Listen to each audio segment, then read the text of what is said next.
Dan ketujuh, adalah kita memberikan waktu yang cukup setiap hari untuk membaca Al-Quranul Karim, kitab Allah Subhanahu wa taala. Nawwir buyutakum bi qiraatil Quran.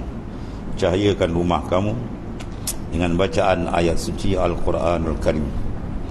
Bacaan Al-Quran sebelum diangkat daripada permukaan bumi, setengah daripada tanda kiamat besar, diangkat. Dan hendaklah kita membaca dengan baik. Ratil Quran tartilah. Bertanggungjawab 3 besar dalam Quran. Pertama, dibaca dengan betul, dan kedua, dipahami dengan tepat mengikut pentafsiran ahli sunnah wal jamaah, dan ketiga ialah tanfiz, pelaksanaan apa yang terkandung dalam isi Al-Quran yang merupakan pimpinan terbesar. Taraktu fikum amrain lan tadillu ba'di in tamassaktum bihima, kitabullah wa sunnat rasul yaqamakan. Bertinggalkan kepada kamu 2 peninggalan, selama kamu berpegang dengan keduanya tidak berlaku kesesatan dalam hidup, itu Al-Quran dan sunnah Rasulullah sallallahu alaihi wasallam. Dan bacalah Al-Quran sebelum diangkat daripada permukaan bumi, dan hendaklah kita membacanya dengan baik serta berusaha memahami kandungannya. Ia adalah teman kita di malam yang sunyi.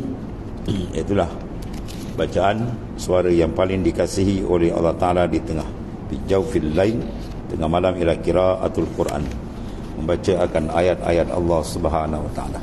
Dan sangat besar kelebihannya, sangat besar manfaatnya, dan dia merupakan teman yang diberikan otoriti oleh Allah Subhanahu wa taala dalam hadis, itulah di akhirat, di alam barzakh, untuk memberikan support ataupun syafaat kepada orang yang beramal, membaca dan melaksanakan. Dan wirid yang dibaca ketika manusia sedang sibuk dengan berbagai urusan, jika wirid Al-Quran itu sebagai wirid pagi, dan mereka itu pagi dan petang, dan di waktu mereka nyenyak tidur di tengah malam, bangun kita bacalah ayat-ayat Al-Quran dengan tadabbur walaupun sedikit. Yang ke-8, hendaklah kita memberikan sebahagian dari rezeki yang dikurniakan oleh Allah Subhanahu wa taala kepada kita, diberikan kepada keluarga kita yang memerlukan dan orang lain yang kurang berkemampuan. Kerana sedekah itu adalah sebahagian daripada bekal untuk kita pergi ke negeri akhirat yang sangat jauh dan sulit itu. Semoga apa yang kita korbankan itu akan dihitung dalam catatan kebaikan di akhirat kelak, dalam bentuk amal maliyah, itu bentuk harta benda. Dan ada sungguh banyak ayat-ayat Quran yang selalu diulang untuk hadis-hadis Rasulullah sallallahu alaihi wasallam berhubung dengan infak pada jalan Allah Subhanahu wa taala. Mana digunakan harta benda yang diberikan untuk kita menyiapkan bekalan yang besar di sana.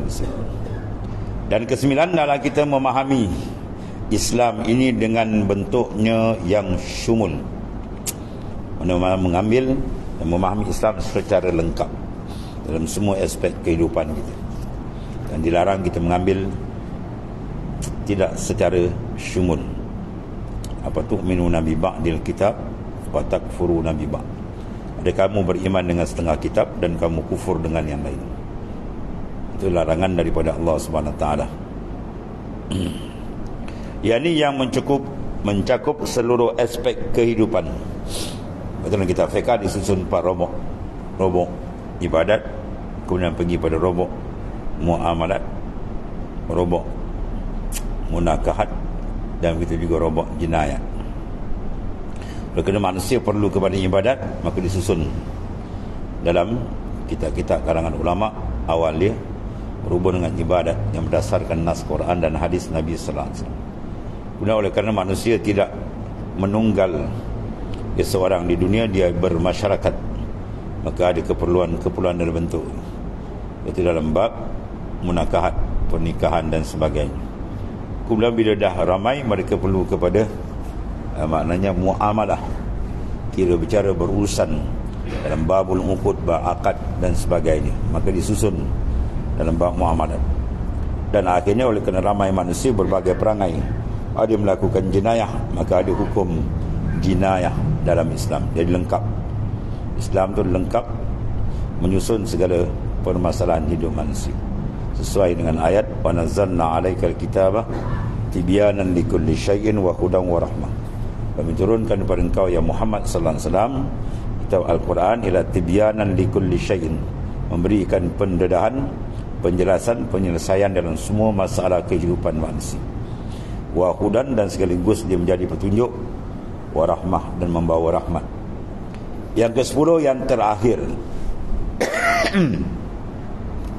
hendaklah kita hidup untuk agama yang kita cintai.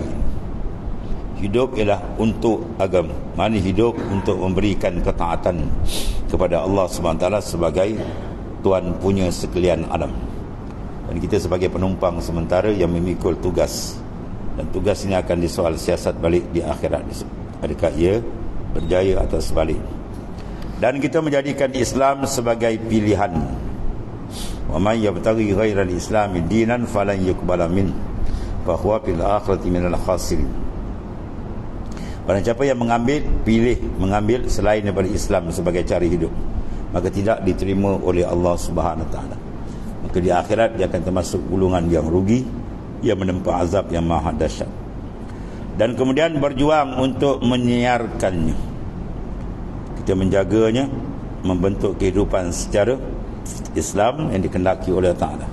Kemudian mengikut apa yang disuruh oleh Nabi SAW, ialah menyebar luaskan dalam berbagai bentuk supaya Islam itu kembang di muka bumi Allah Ta'ala.